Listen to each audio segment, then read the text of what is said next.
Tell us a little bit about Piano Pantry, why you started it, and a little bit about your podcast as well. For sure. Yeah, I started teaching piano lessons actually back in 2011 full time. I used to teach in the early 2000s. So I've been really teaching for about 20 years, but I've been teaching full time since 2011. And I don't know, about 5 years in, I felt like I had been building my business and enjoying that. And I was just kind of ready for something new. And I had all these ideas for teachers and was just ready to share them to get them out of my brain. And so I started the Piano Pantry blog in 2016. And, just a typical blog. I eventually opened a shop a few years later and have some things that I sell there. And I don't know, maybe in 2018, I really had the strong desire to also start a podcast, but life just didn't quite let that happen at that time. So it wasn't until last year, 2021, that I started the Piano Pantry podcast. And what the podcast is all about is supporting teachers in just life. So all things that it takes for being an independent music teacher, whether it's just studio business related things. I like to talk about food. So sometimes I talk about getting dinner on the table. Mhm. I love organizational strategies. So just kind of a wide ranging thing about living teacher life. And we're 56 episodes in right now. And it's been a lot of fun Congrats. getting to, thank you. It's been a lot of fun connecting with teachers in that new medium. Yes. Oh, I love that you also combine just like aspects of life because I think as I've gotten to know teachers better these last few years, there are so many similarities between in our group of people, and also this need to have a balance in their lives of like being able to work as a musician and being able to give their talents. Maybe it's through their church or their community, and then also take students. Like there's just so many wonderful topics that you can bring together. And when you have your own business, you have to figure out how that fits into life because it can quickly overtake it. Mhm. I was doing a teacher talk back in episode 13 of my podcast with some of my like real life piano teacher friends. And that was a topic that came up that a lot of times we say it's about balance, but really it's about just blending. Like, how do we make Mm. our work a part of our life in a way that's healthy? So I like, oh, I love that word, that blend word. Yes, that's a good word. Someone asked me on an episode the other day, like, how do you balance it all? And I just tell them that there's not really any such thing as balance. Like, if you were to write it all out and how much time you spent, like, it's not actually balanced, Mhm. Yep. right? Yeah, But like exactly. this morning we were cleaning our kitchen. I was making sourdough bread and I just finished macaroni and cheese for our daughters. Like, and I run upstairs and get to do a podcast episode. Like I Yeah. I get to exist where I exist in that moment. And Yeah. that's great. I love And it. I work from home too. And actually my husband does as well. And so, I might finish this recording and then run upstairs and change the laundry. Let's be real. Yeah, real I love life. it. So Well, this is so fun. I'm so excited. Since we both love doing podcasts and talking about resources and tools, let's talk about some tools. And for those listening, Amy and I have quite the extensive list. So we might need to do a part two, but let's start and just kind of see where it takes us. So the sounds first good. thing we wanted to talk about was lesson planning and lesson assignments. I actually just created a new section in the Teach Music Online course where I go through all of the different avenues or ways or methods for lesson assignments. So this is fresh on my mind. But why don't you go ahead and share a couple of your favorite tools for creating lesson assignments for students? What are some of yours? Well, in the old days, I used to use just an Excel spreadsheet, and I actually created this really beautiful, massive spreadsheet that I would use for my students. And I could see all my students in one column, and then I could see it by the entire week. So I could see all of it in one place. So Excel, while it's kind of an old fashioned thing, it's still digital. And I don't do it that way like right now anymore for lesson planning necessarily. But man, sometimes I've considered going back to that because it's just such a nice way to see everything in one place.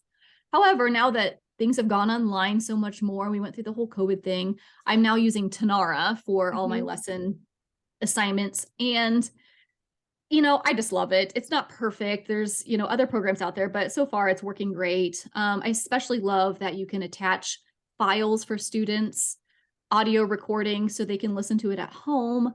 I attach like echo patterns, rhythm patterns and stuff for students to do at home.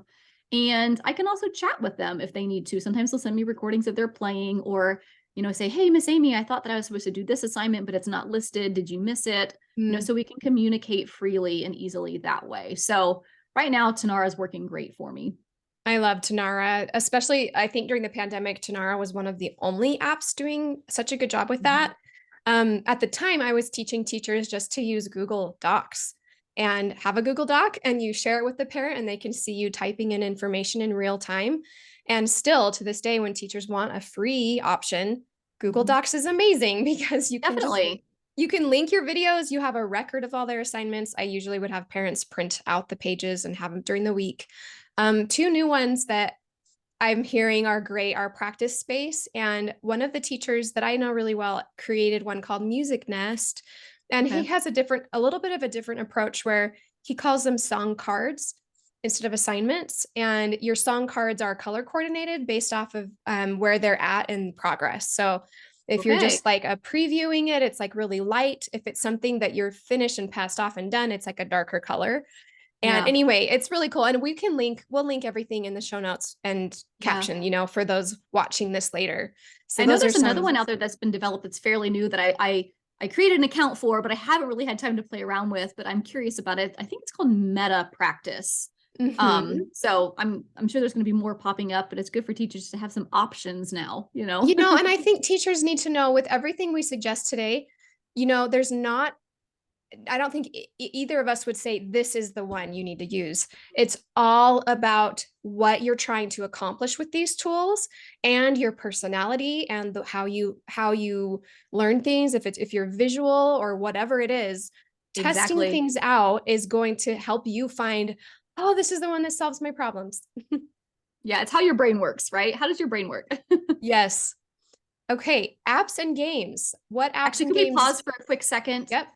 Is there any problem? Should I be wearing headphones?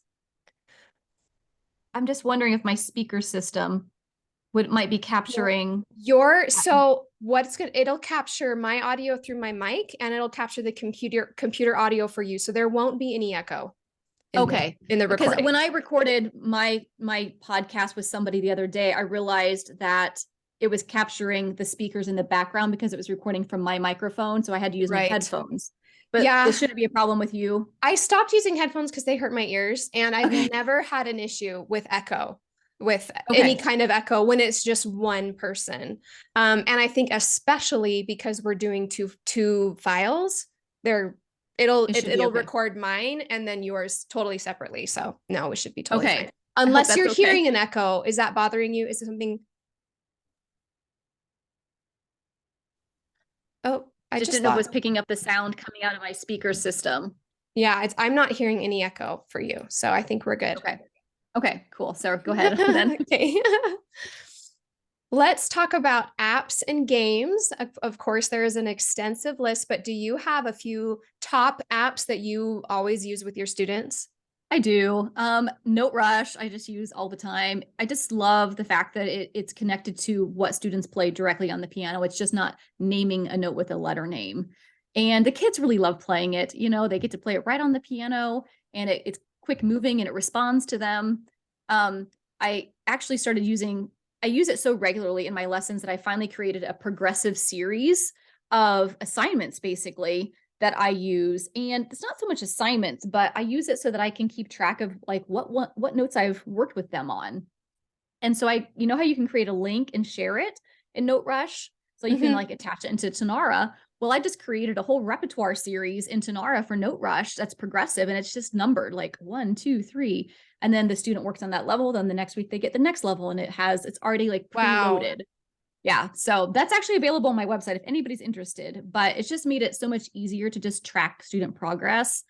Um, so we do that just a little bit in every single lesson with most of my students that are in the progress of learning all their notes. Hmm. I also really like, well, my students like, I should say, Staff Wars is kind of a fun one. It's like um, Star Wars, so when they hit the name of the button, it's like it shoots the note out of the sky and then it keeps getting faster and faster. So that one's super fun. They really love Ningenius and Hmm. Flash Note Derby, maybe not quite as much, but Yeah, they enjoy all of those. And usually those are kind of like rewards. Like we do note rush a little bit in every lesson, but then if we have some extra time at the end or something, or they just request it or just kind of need a brain break, Yeah. then I'll just let them pick an app for fun. Yeah, that's So great. I love the brain breaks. I think yeah. sometimes as teachers, we're a little too on an agenda, too much on an Mhm. agenda that we forget that they might need that. I like sometimes doing just like maybe one or two pieces and then, okay, let's take, 1 minute to do an app real quick. And then we'll go back to another piece and then maybe do another app or something. So Yes. it's good to kind of break it up in the lesson. Yeah. And for teachers listening who are teaching online, if you are wondering how you use apps during online lessons, there's several ways you can share your screen and you would have the student tell you what the answers are. So you just click it for them, or you can have the student, it's kind of tricky without showing, but you can have the student on their iPad actually leave the call. They just go to the window, they do the quiz, and then they just hop back right on. So it wouldn't ever end the Zoom call or whatever platform it is. It would just have them go to that and then come back. So that's one way to have the student do it as well. But there are ways, I get a lot of teachers like, oh, how do I do this online? There definitely are ways to still make it interactive online. Do you ever use like boom cards or Sprout Beat? Are you familiar with Sprout Yes, Beat? I love Sproutbeat, and I was gonna say NoteQuest. Sproutbeat is so good because they have just a huge library of Mm, resources and games and activities for theory. NoteQuest is amazing. It's a progressive sight reading, and she has a really fantastic method for teaching sight reading skills, both with rhythms and note reading, and it gets up to pretty advanced. So I would say those are two apps that I recommend. Okay, creating a curriculum map. This is a fun one. How do you go about doing this or teaching teachers to do this? well, so I'm actually currently working on something. I really haven't had like a whole map out where I'm like working students through things. It's kind of, in my mind. Hmm. Of course, you use method books to kind of help you along the way, but I've been working on something that's in progress that is kind of doing that. And the idea is kind of developing like, okay, here's what some expectations of concepts or skills that we're Yeah. learning in say the first year of lessons. And a lot of times, I would send emails or updates to parents and say, hey, this is what we're doing so far, this is what they're learning, this is some of the goals. And I was like, what if I had more tangible things? So I'm working in Google Drive right now, and just actually using a table and just kind of listing, okay, in year one, what are kind of just the general expectations of things we might be learning in piano lessons? And then I have like three little columns where I just track like, okay, they're learning, they're just kind of newly being introduced to this. And then they're progressing. So they know the concept already, but we're still kind of learning it, solidifying it, getting more comfortable. And then master would be like, okay, they don't really need to review this at all anymore. They finally understand the concept of sharps and flats, on the piano. So that is considered completely mastered. We don't really need to practice that much. Is that So something you would have created a table for each student and then you would be marking this, or you're just saying that would be like the overall outline? So yeah, so the idea that I'm working on is it's like one page, and then I would just duplicate the page for every Yeah. student. So I would just make a copy of it and then name it for that student. And then that student that I can just check in each checkbox, like where they're at in each part of the process or each concept or whatever that we're learning. Um, and then you could even use that as an evaluation kind of a thing too, like showing, okay, here's things that we've been working on this year. Here's some things that we haven't quite mastered. Here's some Yeah. things that we're just starting to learn. And it would just be a way of helping you as a teacher, like you said, create a curriculum map, like a progressive, Hmm. step-by-step process. And it's not all black and white. We know that. Yeah. That's But at next least we have level of some kind of a organization. framework. Yeah. And it's I still love it's it. still in progress. So like I said, I've not really ever used anything Yeah. that much up until now, but it's in my brain. I'm trying to get You it out. know, yeah, and this is a step I have teachers do when they go through the online teaching certification is they create a curriculum map and I show them kind of how to do that. And I think the benefits of having a curriculum map are amazing.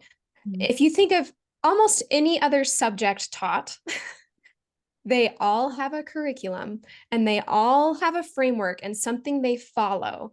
And I think we shouldn't be the exception to that. And I think Right. it's worth spending some time conceptualizing and thinking about what is the progress of a student.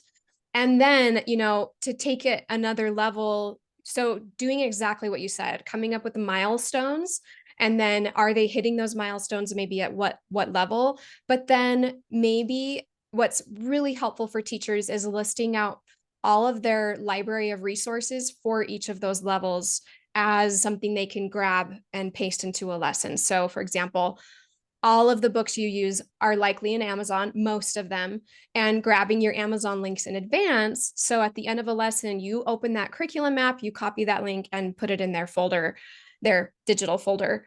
It just makes it so much easier to know where you're taking a student. I think the tricky thing can be when you use multiple, if you're someone that uses multiple methods and maybe not just one method, every method is a little bit Yeah, different.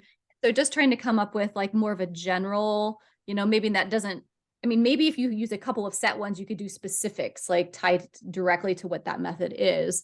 But right. can you come up with a general one that could also be used for any student, no matter what material you Right. have them working through, and kind of finding that balance can be tricky.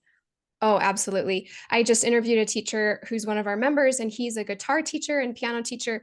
And he has a really unique approach to curriculum where he doesn't have one method really. And he focuses really on catering to the needs of the student and where they're at with their reading, where they're at like really mentally with music and their interests. And he starts them all so differently. So I said to him, like, okay, then how are you creating your curriculum map? Because he knows I teach that. Yeah, And he yeah, still does it. He still does it, yeah. but it looks a little different. So I think anyone listening, you might be thinking, well, I don't have one method. It doesn't need to be one method. It is Right. more about concepts and being able to Mhm. see visually, what those look like in order and where you take a student. Well, and that's why I'm trying to develop this, because I don't always use method books. I like using a lot of just supplementary repertoire and just having that framework that I can then follow and kind of keep myself in check and keep track of where Mhm. students are at without having to rely on a method book to walk you through like where they're at. So, Yes. Cool. I love it. We're going to move on to talking about business management. This could be and is a webinar in itself. But I love you put this on here. Why do you want to talk about this, or why were you thinking this would be a great topic? well, because that's half of what we do, isn't it? Yes. you know, we need tools to help us run our studios and our business, and to make it manageable and not just feel like it's, you know, Yeah. every which way. Yes. We need to have things to help us along the way. So yeah, I think it's And important. thankfully, there's so many tools now. It's almost like you have your own team working with you, but you're not paying them individually. You're just paying a Yeah. software. I always tell teachers that, like, think of these tools that you're now paying for as assistants. And these Mhm. assistants are going to take hours of time away from you, not away from you. They're going to, I, I said that backwards, but they will save hours of time, not take your time. They're going to save you time and do some of that previous invoicing that you used to do manually. So, a few different topics. The first one would be invoicing and billing. The top ones that come to my mind are Fonz, My Music Staff, and Duet Partner. Those are all fantastic ones. Yeah. Yeah. I have been using My Music Staff for quite a few years since they first rolled out. And honestly, I mostly am just using it for like invoicing my annual payments and semester payments and just tracking my students. I am not currently using it for like scheduling or Mm. monthly payments or anything like that. I actually use CoinHop for my monthly payments, and I have loved CoinHop for Really? years.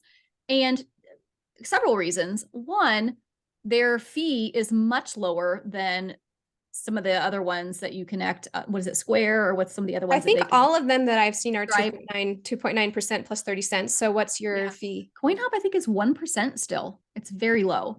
So, and what I can do is I just basically say in my policies that you can either make an annual payment. You can, I used to do semester payments, but I've even cut that out recently because I only had a few students that did that. Um, you can make an annual payment, or if you choose to pay monthly, then you're required to connect your bank account to CoinHop. So I don't really give them options like Mhm. pay with a credit card here, or pay me with PayPal or Venmo or No. whatever. I just say, nope, this is the one place I'm getting it. and it just automatically comes out of their account on the first day of the month. And it Okay. takes it sometimes 8 to 10 days to hit my bank account, which as long as you know when to expect your Yeah. your payment, it's the same about every month. And it comes in one payment. So I'm not getting all these multiple deposits into my account. It's just one payment, and I know it's all tuition. Interesting. And I mean, their customer service has been fabulous. Like anytime I've had any of the slightest little thing, their response is very quick and helpful. So I highly recommend it. Is it basically Um, a button that you're setting up for them to click through and then it'll ask them like to connect it all or so I just send them a link. Yeah. So I'll add them as a client in my okay. CoinHop account, and then I send them an invitation either via text or through email, and it will link to them into CoinHop. And then they set up their account basically through there. So it's then up to them, and it'll go through the process Hmm. of, adding a few cents into their account and making sure it's there, and then it gets approved and it's set up and ready to go. So, and then you can, if you need to, you can edit the monthly payments from month to month if you would need to for any reason. But otherwise, it's just Yeah. all on auto set up, and it just Yeah. processes every month. That's So great. And I in the think we background. we would suggest that to teachers who are doing recurring monthly or semesterly, not teachers who are still, to my dismay, give doing a different rate each month, depending on how many lessons they have. Like we still have teachers, that are making that leap, thinking, oh, no one gets mad at me. They're not going to get mad at you. It's how the world runs. They're gonna actually enjoy it. It's easy for them too. I mean, Awesome. Well, okay, CoinHop. That's a great one to link to. I had actually not, that has not been one suggested to me yet. So that's great. okay, yeah. Video calling software. Again, a great topic. Forte lessons. I still have a ton of teachers using Zoom, and Rock Out Loud Live are the top three. Do you have any others that you use I or? don't do online lessons regularly at all Mhm. anymore. After COVID, I'll do the occasional one if a student is kind of feeling under the weather. We'll just Yeah. pop online. Most of the time, we end up using FaceTime, sometimes Zoom. It just depends. Like with some students, I get better quality through FaceTime than I do Zoom, just depending on what Mhm. their internet speed is. But I use Zoom for my podcast recordings and stuff too. So it's just easy to use also for my student stuff when I need it, rather than having something separate like Forte or whatever. So I don't really Yeah. have any experience with some of the other online platforms like you might. Yeah. I I'm still think kind of basic FaceTime and Zoom. Yeah, I think the one thing I would say, this is a recent conversation with some teachers, is if you're having issues with your video calling software, that's when I recommend looking for an alternative. Or if Yes. there's a calling software that doesn't do what you want it to do, there are so many options now that you should be able to find one that does what you need it to do. Like if you need to record the lesson, or you need a whiteboard, or you need to be able to share video, or have a second camera, like there are so many now that there is no excuse. Yeah. And if you're having audio issues, we just had a call, I think 2 days ago, and a teacher was saying, oh my gosh, this one student has the worst. It just drops the call, and then I have to get on a different software. And it's not the software when that happens, it's the internet connection. Yeah. It's the Yeah. internet connection for the student, not the teacher, because they've already figured that out. So in that case, I have a checklist that you send the student. Are you close to the router? Are you connected to high-speed internet? Is no one else in the home streaming Netflix? Can you plug an Ethernet cable in? Like there are so many things we can do to make sure that student has a better experience online. Okay, let's talk about website building. I use Squarespace. I've used it for years. My husband is a really good designer, marketer, business person. So he taught me how to use Squarespace. And now I think it's easy enough that most teachers can use it. So that's where my experience is. Where is your experience with WordPress? I'm maybe thinking. So I have been doing WordPress with my Piano Pantry blog. That's where I started on that. And I'll tell you what, it is definitely a learning curve in the early days. Now there's WordPress.com and then there's WordPress.org. And I'm using WordPress.org, which it gives you your own domain name. I think there's some benefits to doing, I think there's a little bit more customization that you can do with the WordPress.org as opposed to WordPress.com. I honestly wouldn't recommend WordPress to most Yeah. teachers. That's usually It's what I not, say. You usually need a developer yeah. or already have experience building websites, then it's great because it's so customizable. Or just be a little bit crazy and willing to try to figure out like I If did. you want to. Yeah. But I mean, you did that before I would say there were so many other tools being advertised. That's true. Yeah, for sure. Yeah. So I also had used Weebly in the early days Mhm. for my local association. I have a website that I currently still use on Weebly. And I'll tell you what, I would definitely recommend Weebly still to teachers. It's very easy, drag and drop. It's very visual. It's very user friendly.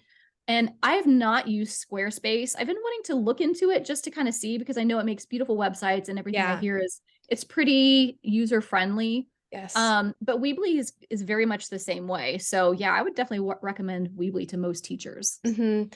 Squarespace is the one I recommend because it's hard to make it look not professional, almost impossible. Um, we do website audits in TMO where we have teachers drop their websites in, and then my husband and I look at them and tell them what they can fix or add or change their branding or get photos, and it's really fun. Yeah. But I would say we can always tell when it's like Wix or Squarespace because we always go, wow, this looks so nice. Yeah. Yeah. Because they just have a very modern approach. And while we're on the topic, if teachers need any help with templates, I've created a course helping you build a website from start. So if you've never done one before, or you have an old one that you're like, I don't even know how to make this look modern. Basically, what I've done is I've taken all my favorite piano teachers' websites, studied them, and come up with templates for what works. So a template for your homepage, like what should be on your homepage and in what order, how can it be laid out? And then your contact page and your about me page and what to share and not without writing a novel. Like I'm all about being concise and to the point and having headlines and good photography because the truth is when you're recruiting students, they will land on your website and bounce if they get any kind of a vibe that it's not updated If it or feels not. sometimes just go into a website and it just feels heavy. Yeah, It just feels like I don't need I to don't have read time. 10 paragraphs on what your teaching philosophy is. I mean, Right. just give me some short statements that help me Exactly. understand, music kids love or piano that, whatever. I mean, just be very to the point. Yes, exactly. And a lot of teachers just have no idea where to start with that. So it was a fun process creating a template so that they can do it without having to think too hard. That sounds really useful. It was fun. Okay, let's talk about organization and daily workflow. We all have a lot of tasks. We wear a lot of different hats as teachers, as music teachers, as business owners. So you had mentioned in here browser extensions. Do you want to go into that? Well, this is where I get to my happy place, actually, Carly. I'm actually currently doing a digital organization series with teachers that I offer online. And this is a lot of the kind of things that we talk about. So this is my happy place. Browser extensions are little tools that you can add to your browser, little functionalities tied to other programs. So some of my favorite browser extensions are LastPass, which I assume you probably use. A lot of people use LastPass nowadays for a password manager. Evernote and Notion, which are both cloud-based daily capture, I call them, types of programs, which I'm sure we'll talk about in a little bit. But each of those programs has what's called a web clipper, which you use then to save things off the internet into that program. With just one click, you can send all kinds of things, whether it's a photo, a screenshot, a bookmark, a web page, whatever it may be. Grammarly, which again is another program similar to LastPass, which is a password manager, but Grammarly it's like your English teacher in your back pocket, grading all of your writing as you go along. And Grammarly has access to your browser if you allow it, and then it will show you as you're typing whatever web page you're on or whatever you're doing. It will make suggestions for you to improve the writing. Capital One Shopping is like a money saving browser extension. So whatever website that you're on, if you're buying something, whether it's Sheet Music Plus or Amazon or whatever, this will pop up and it will kind of do a scan for you, and it'll find all these codes online, and it will tell you if you have the best price, basically, or it will give you, a lot of times it'll just pull out a code and give you, oh, I thought I was only getting 10% off at Sheet Music Plus, but it found a code for 20% off. um, So that has been really useful. Sometimes it can be annoying because sometimes it pops up too much, but it's worth saving money having it anyway. And then finally, one browser extension that I use pretty frequently is an eye picker or a color picker. There's a variety of ones that you can go into when looking for extensions on Chrome or whatever. And what it does is it allows you to find a color. If you are maybe on a web page and you're like, "Ooh, I really like that color. I want to use that in my website or my logo or my branding or whatever, but what color is that? What color scheme?" It gives you the RGB or Mm. the color scheme numbers. I can't remember what they're called. And it will tell you exactly what that color is. And oh, I can't tell you how many times I have used that. Those are all so great. And we'll have to list them out so that people can grab them. I know Grammarly has saved me too many typos Yeah. or adding a comma or a dash or whatever. Yeah. Grammarly is kind of a no-brainer to have. I love that one. Yeah.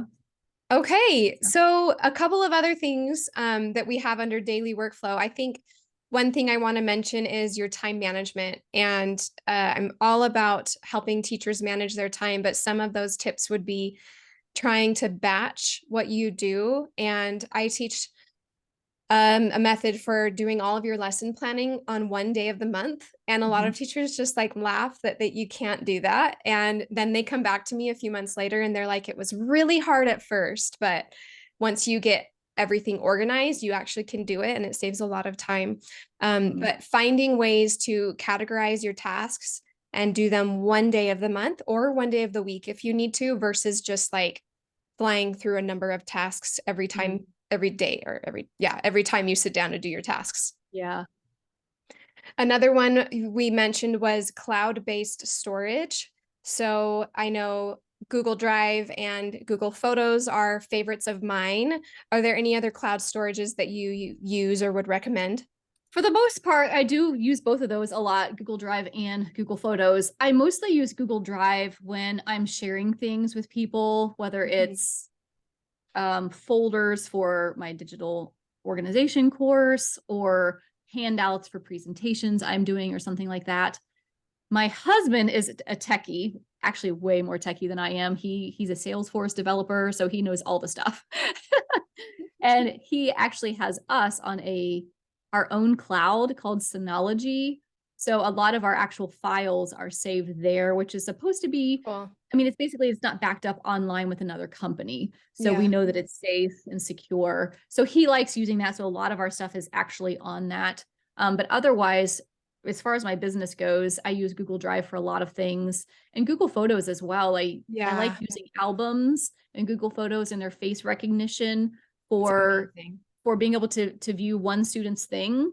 Like I can view all of my students in one place, like Abigail and all of her photos and videos, and you know Eric or whatever. And so they have their own space, and I can share that with the families as well. And Mhm. I can very easily go back and see, photos or videos from 5 years ago when they were first taking piano lessons. Yes. So Oh, there's so many great tools and so many reasons to become techie as a teacher. it's just a little by little, one thing at a It time, is. which Yeah, is it hard to is. do. It's easy to feel very overwhelmed by it all. It is. And I can think of one of our teachers who's now like the best at all the tech things and even teaches others. But when she first joined, she would tell everyone, I am a tech dinosaur. Like she didn't even own a computer when the Yeah. pandemic hit and she had to go buy a MacBook. And now she's like, everyone, you can do it. Like it's not as hard as it looks. And she was so good at like watching so many tutorials and then she'd go YouTube stuff when she couldn't figure it out and watch Yeah. more. It's just about being willing. Just be willing to Yeah. realize, hey, this is hard for me, but I know that it's, something that can make life easier and you just have to work at it. And little by little every day, the more that you do, the easier that it gets. Yes. One more thing I was thinking about is using YouTube with your students. And I mean, there's so many ways to utilize YouTube. It's free backup of your videos. You can actually re-download videos from YouTube if you ever need them back. Um, and making them unlisted or public or private. Like I would say use it to back up things, but also creating a library for, okay, I need to get my verbiage right, a channel for your students. So helping your student create their own YouTube channel is so amazing because they can then see their own progression And Oh, it that's can cool. be, yeah, and it can be unlisted. So it doesn't need to be, like privacy issues unless their parent doesn't mind, but they can start uploading. I would recommend videoing them in your studio, playing or online, playing their songs once they finish them, and then they can upload them just from their phone to YouTube. And that way they have a library of all the songs they've worked on that year. That's fun. I had not thought of that because I do use Google Photos in that way because you can create albums and you can share the link in the same Mm-hmm. way where they can see everything, but that would include all of their photos as well and videos. And using a YouTube playlist allows them to kind of have Their own their control. own account, their own, yeah, Yeah. YouTube. That's more cool to share, maybe. Yeah, and it's kind of introducing them to that creativity. Like Yeah. we've made this for you. You can write your own music. Hey, go out, please. Can you close the door? I know. I'll come see you in a minute, okay? Sorry. I made sandwiches. Oh, thank you. Thanks for sharing with me. On my list to get a lock for our office. Oh, It just doesn't look. Um, yeah, so having their own channel just allows them to share it with their friends, or they can post those links on Facebook. They're not usually on Facebook, they're usually on Instagram, yeah. but it just kind of puts it in their hands. Yeah, I love that idea. Fabulous. Well, I think we're almost ready to wrap up. We've had quite a bit, but let's talk about social media scheduling and how teachers can take advantage of that. Yeah, so I've worked my way through several different social media tools over the years. Um, Buffer, which is good. Hootsuite, which is an old Mhm. one, has been along for quite a while. I'm currently using Tailwind right now, and I'm using Tailwind mostly because I was looking for something that I could easily schedule Instagram with that also allowed me to post to Facebook. And you know how Instagram has the whole one link that you can use in the bio. And I wanted a special link in bio that would allow me to not only just have buttons, like linked Mhm. buttons, but I wanted to be able to link to an image. Like if I post an image in the feed and I could say click on the image and then that would take you to that item. And I just felt like I really like the layout. It's called smart.bio is what they use for Mhm. Tailwind. And so I've been using that. And whatever social media scheduling tool you use, the nice thing about it is it's a little bit of that batch processing thing that you were Yeah. talking about, where you can be like, okay, once a week, I'm going to spend 30 minutes or an hour or whatever. And I'll do the same thing. I go into my photos, I download photos or find photos that I think would be great to share on social media. I'm not good about doing it every day because it just takes too much brain time to do Yeah. that. It you does. know, And you're not in the mode. That's why I think yeah. batching, because you get in the mindset of billing, or you get in the mindset of marketing, and like use your time the best you can while you're kind of in that frame of mind. Yeah. Yeah, for sure. And I try to schedule out for like a week of stuff. And sometimes some weeks I have more stuff, sometimes I don't have as much, but scheduling it just means that you can spread it out nicely, Mhm. but do it all at once and not have to just post 5 things in a row. Um, so if you're doing a social media scheduling tool, you just want to make sure that whatever you use post to, whatever accounts. If you have just Facebook, then Facebook you can do scheduling right on the business suite on Facebook. You want to have a special scheduling tool for that. Mhm. But if you're using um, Instagram and Facebook and maybe Pinterest or anything like that, like you can use a little bit more robust ones, Yeah. like Tailwind. I know Smarter Q, I've been playing around in Smarter Q a little bit. That looks pretty fabulous. I've been Interesting. debating back and forth between those two. But yeah, what do you use anything? Yeah, I have an assistant that helps me with a lot of social media stuff for Teach Music Online, and she loves Calendly. And Okay. because you're already making your graphics in Calendly, and you can actually there's a calendar directly in there where not Calendly, I was gonna say, Canva, is that the same as a scheduling? Canva. Calendly? Okay.